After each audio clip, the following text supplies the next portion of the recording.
Mothra always had her music. I used to listen to her when she would sing practically all day long. Back in the time before we slept, tribes of Ningen would come from miles around to listen to her song. They used to believe it could heal the sick.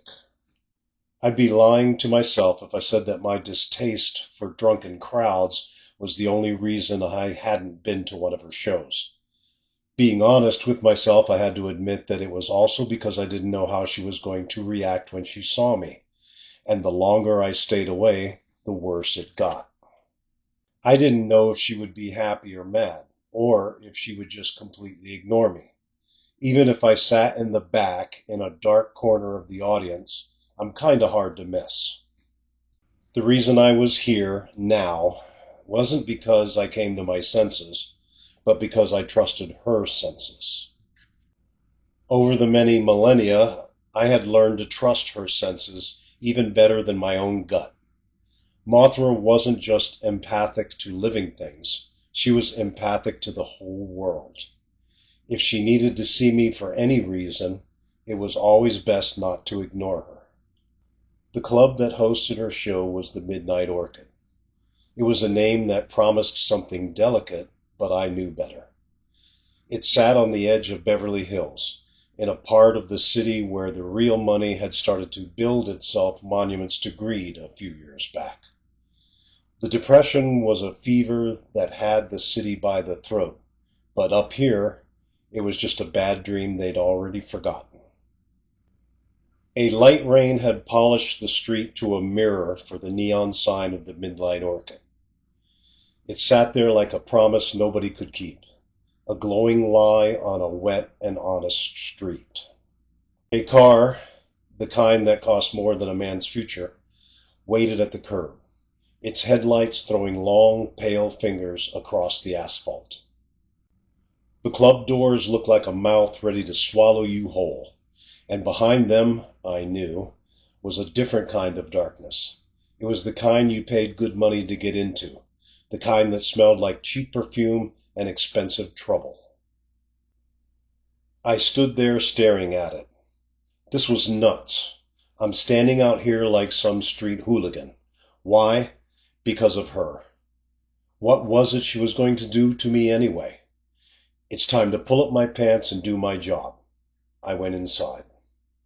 Through the outer doors, a bouncer with a face like a used punching bag stood by the inner door, a slab of cheap granite in an expensive suit. Inside, the air was a thick, sweet perfume of money and booze. Mothra wasn't on stage yet, and a warm-up band was playing. The music was a smooth, low hum from a band that looked as bored as the rich people they were playing for. The room was a study in expensive gloom. The walls were a slick, dark wood that swallowed the light, and the tables were polished to a mirror finish that showed you your own reflection with a smirk on its face. The women were all dressed in the kind of silks and satins that cost more than my truck. Their face was a carefully painted promise they couldn't keep. The men were a different kind of animal. Their suits were as sharp as their eyes, laughing at jokes that weren't funny, and watching each other like they were watching a card game. This was the kind of joint where the real action wasn't on the dance floor, but in the quiet deals made in the shadowy corners, where a handshake could cost you your soul or just your last clean dime.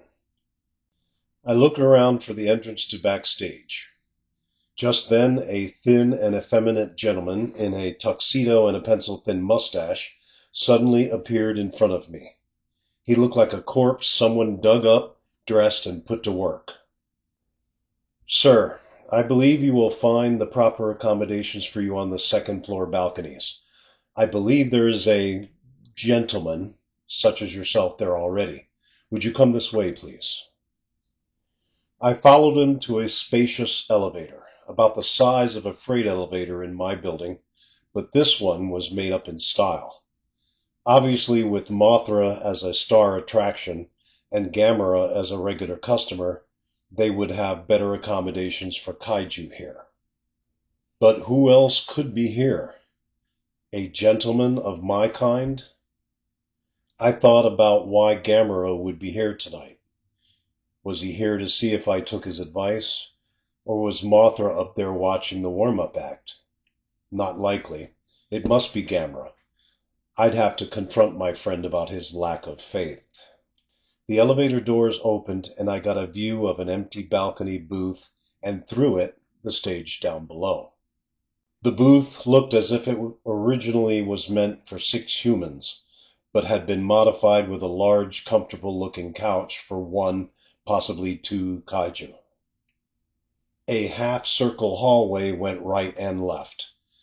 There were walls separating individual balconies, and I could not see anyone from where I stood. The elevator doors closed behind me and took its thin, mustachioed, ghoulish cargo with it. I made a decision and went right. I quickly came to a dead end without seeing kaiju or human. Turning around and going back in the other direction, the booth just after passing the elevator had someone in it, as I could see the shadow that extended out into the hallway. I came around the wall to the booth with a wisecrack on my lips when I was stopped cold. The figure that turned to look at me was not my friend Gamera, but a face I hadn't seen since the signing of the treaty almost 15 years ago.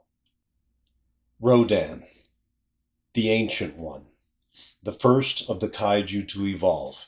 He was the one who first discovered the Iwakana. He could trace his line back to the winged reptiles of an extinct age.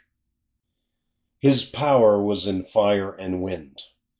But just like the rest of us, most of the power was lost during the ill-fated battle of the kaiju millennia ago. Although Rodan always claimed to be neutral, he ended up siding with Ghidorah in the battle. Had he not done so, Ghidorah would never have challenged us, and the war would never have happened. Ghidorah I expected evil from, but what Rodan did felt like betrayal. I never forgave him for that. Well, well, Godzilla. Long time no see.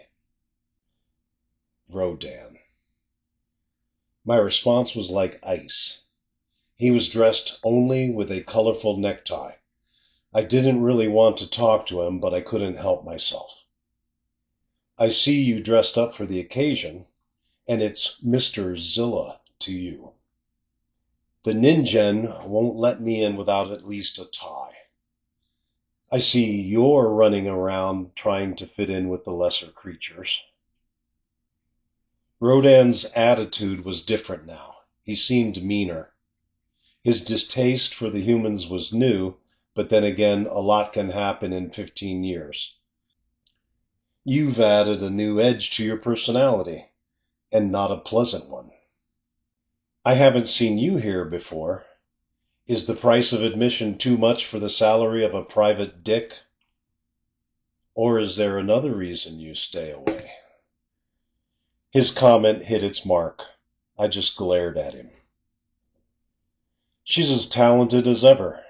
These Ningen can't get enough of her. He turned to face the stage where she would be performing soon. In fact, I find her singing more soothing than ever. He turned his elongated head back toward me. We have a date after the show. Well then, I guess Mothra is also consorting with lesser beings. Enjoy the show. I continued on, and I found that the last booth is perfect for my needs. Off as far to the side of the stage as possible, and not as brightly lit. The theater below was almost full, and many were standing in the aisles around the tables. I banished Rodan from my thoughts. Looking over the crowd, I noticed that they were a mixture of the rich, the famous, and those who wanted to appear rich and famous. The air in the place was a cocktail of expensive perfume and cheap desperation. The men in their tuxedos and razor-sharp suits sat with a casual confidence that came from a healthy bank account and a lack of a conscience. The men watched the women like a hawk watches a field mouse, their eyes sizing up the competition and calculating their next move. The women, in turn, were wrapped in silks and satins that were as smooth as their smiles and as fragile as their promises. They laughed too loud, sipped their drinks too slowly, and never took their eyes off the entrance, always on the lookout for a better hand to play. The conversations were a low murmur of half-truths and carefully constructed lies. They were all waiting for the show to start, but the real show was already on, playing out in the shadows between the tables. The band finished its set, and the MC came on stage. And now, ladies and gentlemen, patrons and guests, I present to you the haunting voice of the talented Miss Mothra. There she was, standing in the center in front of the microphone. She was adorned with a tiara and draped in shimmering samite, excluding her wings. Her usual dust seemed to glow slightly. I'd never seen that before. Was it a trick of the light? She began to sing. Her songs were always more feeling and emotion rather than words, and were felt differently by each being who heard them. But the song she sang tonight was much different than those songs of old, expressing emotions that I never felt from her before. It also didn't feel real to me. There was something off about it. The humans, however, seemed to be soaking it all in. This new Mothra, with all the glitter and shine, didn't sit well with me. She always had a natural charm and beauty, and this wasn't it. Or was it the thought of her and Rodan together that was tainting everything? She finished her set and the curtain closed. I went to the elevator, passing Rodan's booth as I did. He was still seated. Leaving so soon? She does a second set. Ignoring him, I pushed the button for the elevator, and fortunately, it opened immediately. Stepping out of the elevator, I looked left. There was a hallway that seemed to lead in the direction of backstage. It was roped off with another slab of a human standing guard. As I approached him, he straightened up as tall as he could. "This area is for employees only, sir." "I need to speak with Mothra, if she's available." "She doesn't, take visitors during the show." "Do I look like a visitor to you?" "She will see me." "Let me go announce you." He unhooked the rope, quickly crossed over, and quickly hooked it back up, as if it was a magic rope that could stop a 10-foot-tall kaiju. I waited. In a few moments, I heard the rustling of wings and the patter of feet. Since the signing of the treaty, my path slowly stopped crossing hers, and for reasons that I don't even know, I never made the attempt to change that. Now, Mothra's other talent, intuition, a talent that gave us an edge in the kaiju war, forced our paths to cross again. Her instincts told her that something was going on that involved Ghidorah, and that the leader of the kaiju needed to know about it. I know enough about Ghidorah to know he has never given up completely on his desire to rule the world, so anything having to do with him was my top priority. Would I even be here if that hadn't happened? When Mothra stepped out of the shadows, the room seemed to quiet down just for her. She didn't look like a creature that had survived a millennium-old war. She looked like a dream you couldn't quite remember when you woke up. "Gee!" she said, her voice carrying that old familiar cadence that used to echo across ancient valleys. 15 years and you still wear that trench coat like armor. "It keeps the rain and the city off. You look good. The spotlight suits you." She offered a slow, knowing smile that cut right through my tough guy act. "Let's get out of the open. My dressing room is quieter. We have things to catch up on, King." I followed her down a narrow hallway to a room that smelled of jasmine and face powder. She closed the door, shutting out the muted jazz from the main stage, and leaned against her vanity. You never come to my shows.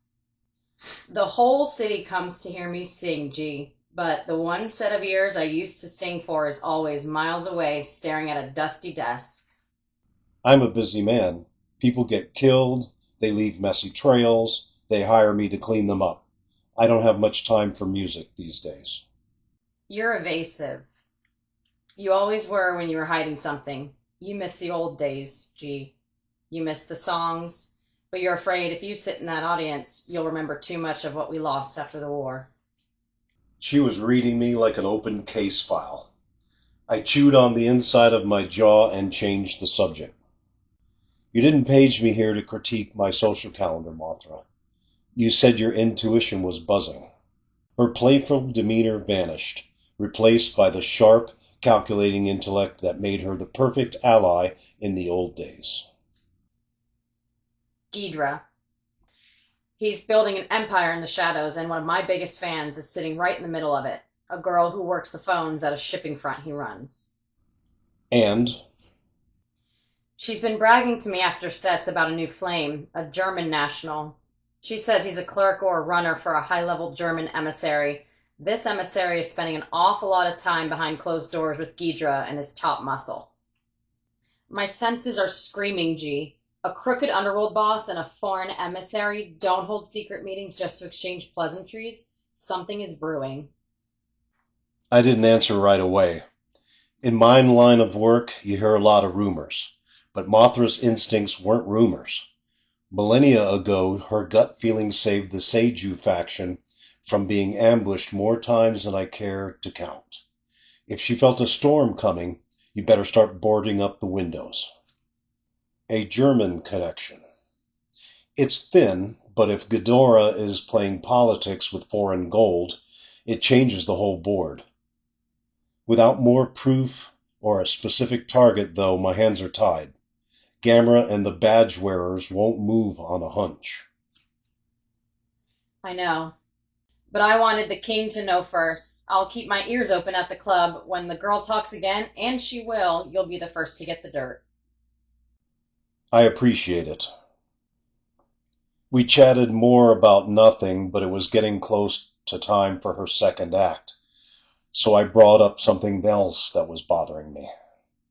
I just saw Rodan upstairs. He says you two are stepping out after your closing set.